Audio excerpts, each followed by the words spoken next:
నేను మీ Srinivasan Goud. I'm the senior faculty for mathematics for IIT JEE. 10వ తరగతి కంప్లీట్ అయిన విద్యార్థుల తల్లిదండ్రులకు నేను చెప్పబోయే విషయం ఏంటంటే,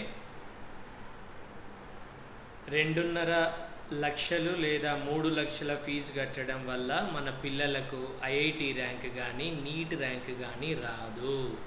అలాగే చాలా పెద్ద భవనాలలో క్లాసులు జరిగినప్పుడు కూడా ఐఐటి ర్యాంక్ కానీ నీట్ ర్యాంక్ కానీ రాదు.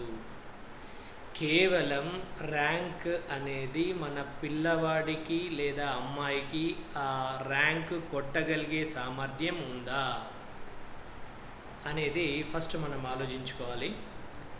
ఐఐటి ఫౌండేషన్ ఉన్న పిల్లలు అయితే వాళ్ళ స్థాయిలో దాన్ని కంటిన్యూ చేయగలిగే అధ్యాపక బృందం ఉందా చెక్ చేసుకోండి.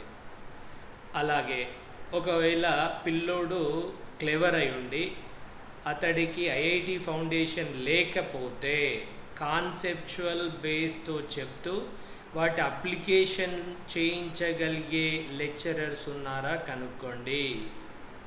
అప్పుడు ఆ విద్యార్థి అకాడమిక్స్లో విజయం సాధించగలుగుతాడు. అంతేగాని ఎక్కువ డబ్బులు చెల్లించడం వల్ల కానీ, ఏసీ క్లాస్ రూమ్లు ఉన్నాయి, పెద్ద పెద్ద బిల్డింగ్లు ఉన్నాయి అని వాటిల్లో జాయిన్ చేయడం వల్ల మన పిల్లోడికి ర్యాంక్ రాదు.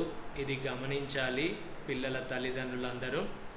అలాగే మరిన్ని విషయాలు కనుక్కోవాలనుకుంటే మీరు నన్ను సంప్రదించవచ్చు.